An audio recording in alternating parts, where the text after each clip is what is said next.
교황의 말씀과 행보 그리고 교황청의 동향을 살펴보는 코너죠. 서울대교구 홍보위원회와 함께하는 바티칸은 지금 김근영 번역가 전화로 연결합니다. 안녕하세요. 예, 안녕하세요. 바티칸 뉴스 김근영 가비노입니다. 네, 지난주는 사순 제5주일이었는데요. 이날 교황께서는 삼종기도에서 무슨 말씀을 하셨는지요? 네, 교황님은 지난 21일 사순 제5주일 삼종기도를 통해 예수님을 뵙고 싶습니다라는 그리스 사람들의 요청을 묵상하셨습니다. 네. 이날 복음에서 예수님께서는 파스카 축제를 위해 예루살렘에 머무시고 계셨는데요. 네. 그리스 사람 몇 명이 예수님을 뵙고 싶습니다라며 제자들에게 부탁을 했습니다. 네. 교황님은 이 요청을 우리도 기억해야 한다고 강조하셨는데요. 하지만 예수님은 이 요청에 마치 동문서답하는 것처럼 대답하셨다고 설명하셨습니다. 네. 복음에서 예수님의 대답은 밀알 하나가 땅에 떨어져 죽지 않으면 한 알 그대로 남고 죽으면 많은 열매를 맺는다였는데요. 네. 교황님은 이를 다름 아닌 십자가와 연관지으셨습니다. 직접 들어보시겠습니다. 예수님께서는 마치 이렇게 말씀하시는 듯합니다. 만일 여러분이 나를 알고 싶다면, 나를 이해하고 싶다면 땅에 떨어져 죽는 미랄을 바라보십시오. 다시 말해 십자가를 바라보는 것입니다. 수세기 동안 그리스도인들의 탁월한 상징이 된 십자가라는 표징을 생각해 봅시다. 오늘날에도 예수님을 뵙고 싶은 사람은 비록 그 사람이 그리스도교가 잘 알려지지 않은 문화권에서 왔더라도 제일 먼저 무엇을 봅니까? 가장 흔하게 마주치는 표식은 무엇입니까? 십자고상 십자가입니다. 성당에서, 그리스도인들의 집에서 몸에도 십자가를 지니고 다닙니다. 중요한 것은 그 표식이 복음과 일치해야 한다는 것입니다. 십자가는 사랑, 섬김, 조건 없는 자기 내어줌 외에 다른 것이 아닙니다. 오직 그렇게 할 때 십자가는 참으로 생명의 나무, 풍요로운 생명의 나무가 됩니다.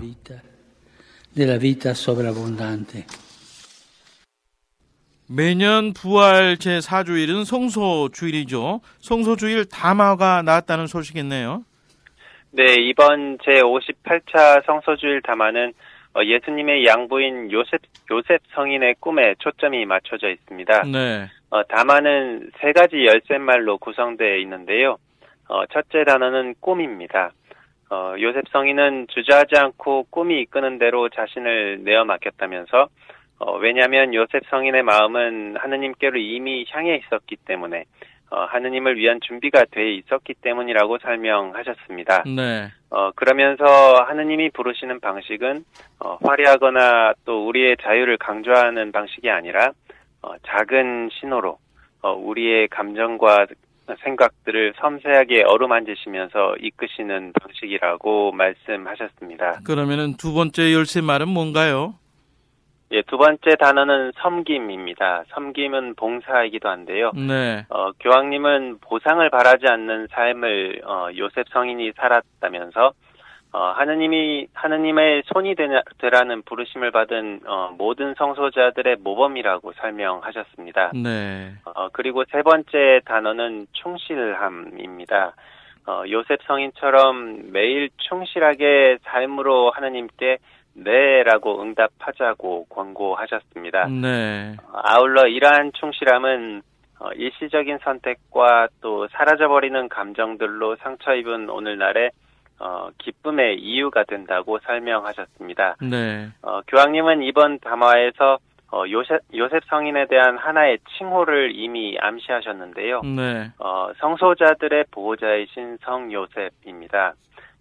교황님은 담화 말미에 요셉 성인이 한 아버지의 마음으로 성소자들과 동행하시길 바란다고 말씀하셨습니다. 네.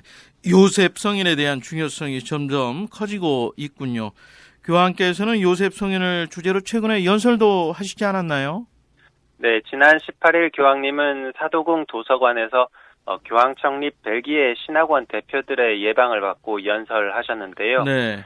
이 자리에서 교황님은 아버지가 되라는 부르심을 받은 목자들의 모범이 바로 요셉 성인이라고 설명하셨습니다. 예. 아울러 요셉 성인이 사목자들의 영적 삶과 식별의 스승이라고 강조하셨습니다. 네. 교황님은 사제들이 주어진 일을 그대로 받아들이지 않고 수많은 상념의 늪에 빠지는 모양새를 지적하셨는데요. 네. 이는 주어진 일을 있는 그대로 받아들이지 않고 오히려 자기가 움켜쥐고 소유하려는 성향을 드러낸다고 말씀하셨습니다. 네. 아울러 사제는 공동체와의 관계 안에서 획일적이지 않아야 하며 또 경직되지 않아야 한다고 권고하셨습니다. 교황님은 의심보다 하느님을 더 믿었던 요셉 성인처럼 감춰져 있되 너그럽고 또 침묵하며 봉사했던 요셉 성인처럼 사제들이 하느님의 계획을 실현하는 도구가 돼야 한다고 강조하셨습니다. 네. 지난 19일은 가정에 관한 교황 공고 사랑의 기쁨 반포 5주년이었는데요. 관련해서 특별한 해가 개막이 됐죠. 네, 성 요셉 대축일이던 지난 19일부터 가정을 위한 해가 개막했습니다. 네. 이 해는 명칭은 사랑의 기쁨 가정의 해인데요. 네. 제10차 세계 가정대회가 열리는 2022년 6월 26일에 폐막합니다. 네.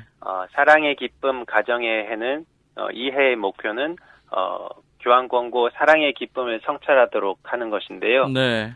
본당이나 교구, 대학이나 교회 내 운동과 가정 관련 단체들 내에서 시행될 수 있는 사목적, 문화적, 영적 제안을 활용해서 우리 시대의 모든 가정들에게 가까이 다가가는 것이 목표입니다. 네.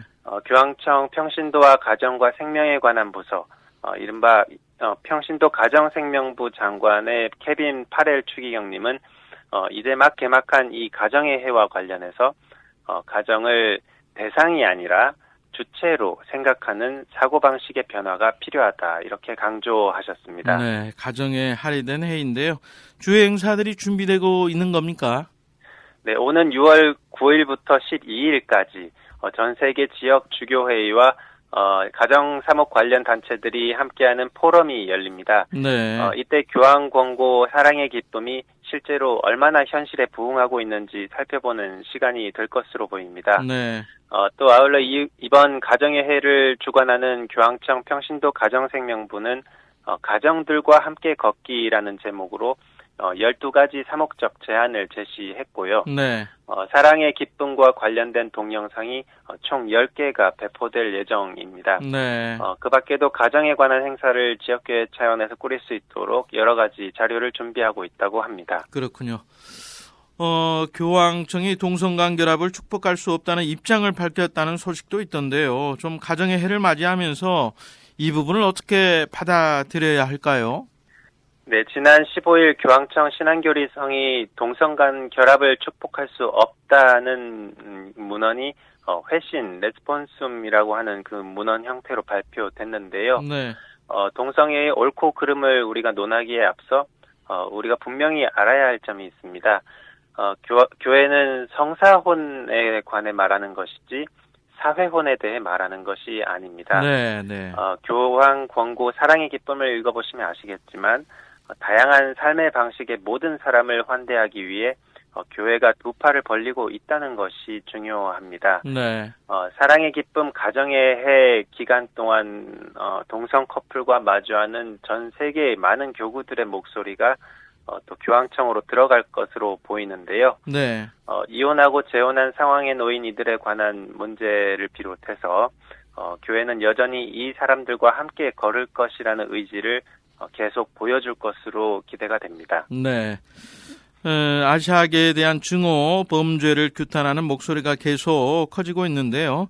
교황께서도 이에 관해 말씀하셨다는데 바이러스의 비유를 하셨습니까?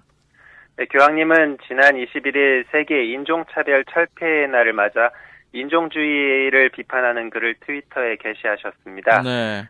교황님은 인종주의를 쉽게 변이되는 바이러스라고 규정하시면서 네. 사라지는 대신 숨어 잠복하고 있다고 말씀하셨습니다. 네. 그러면서 인종주의 표현들이 우리를 계속 부끄럽게 한다고 말씀하셨습니다. 네. 미얀마 군부 쿠데타 이후에 사망자가 250여 명에 이르렀다는 외신 보도가 나왔는데요. 교황께서 유혈 폭력을 멈춰줄 것을 거듭 호소하셨다면서요? 네, 억압보다는 대화가, 또 분열보다는 화합이 우선이고, 또 국제사회는 미얀마 국민의 열망이 폭력으로 억눌리지 않도록 필요한 도움을 마련해야 한다고 교황님은 지난 3일 수요 일반 아련 말미에 말씀하신 바가 있습니다. 네. 그리고 또 지난 17일에도 미얀마를 언급하셨는데요. 프란치스코 사베리오 수녀의 안누따웅 수녀님의 모습을 떠올리시면서 저도 미얀마의 거리에서 무릎을 꿇고 폭력을 멈추라고 외친다고 말씀하셨습니다. 예. 또한 대화가 먼저라고 두 팔 들고 외친다고도 재차 호소하셨습니다. 네.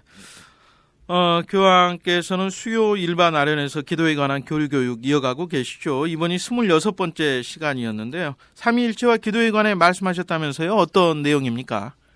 네, 교황님은 지난 17일 교황청 사도궁 도서관에서 열린 일반 아련을 통해 성령과의 관계 안에서 삼위일체에 관한 기도를 설명하셨습니다. 네. 교황님은 성령이 하느님의 선물이라면서 우리 마음 안으로 예수님을 모시고 오시는 분이 바로 성령이라고 말씀하셨습니다. 네. 아울러 교황님은 예수님께서 지상에 가져오신 불이 바로 성령이라고 풀이하시면서 성령의 불이 없으면 예언은 소멸되고 슬픔이 기쁨을 대체하며 또 타성이 사랑을 대체하고 봉사는 노예로 변질된다고 강조하셨습니다. 예. 그러면서 성당의 감실 등을 예로 드셨는데요. 네. 성당에서 사람들이 빠져나가고 또 성당문이 닫혀도 감실 등은 여전히 켜져 있고 또 심지어 보는 사람이 없어도 언제나 타오른다고 설명하셨습니다. 예. 교황님은 성령도 우리 마음 안에서 이와 같다면서 우리 안에 현존하시는 성령을 잊지 말자고 강조하셨습니다. 직접 들어보시겠습니다. Tante volte succede che 우리는 기도하지 않거나 기도를 하고 싶지 않거나 입으로는 앵무새처럼 기도하지만 마음은 기도에서 멀리 떨어져 있는 경우가 많습니다. 바로 이때가 성령께 기도를 할 때입니다. 오소서 성령님, 오시어 제 마음을 데우소서. 오시어 기도하는 법을 가르쳐 주소서. 아버지를 볼 수 있도록 가르쳐 주시고 성자 예수님을 볼 수 있도록 가르쳐 주소서. 믿음의 길을 가르쳐 주소서. 사랑하는 법을 가르쳐 주시고 무엇보다 희망의 태도를 갖추도록 가르쳐 주소서. 이는 성령께서 우리 삶 안에 계시길 지속적으로 청하는 것입니다.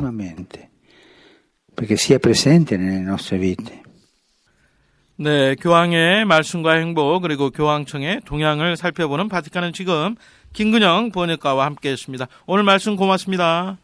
예, 감사합니다. 안녕히 계십시오.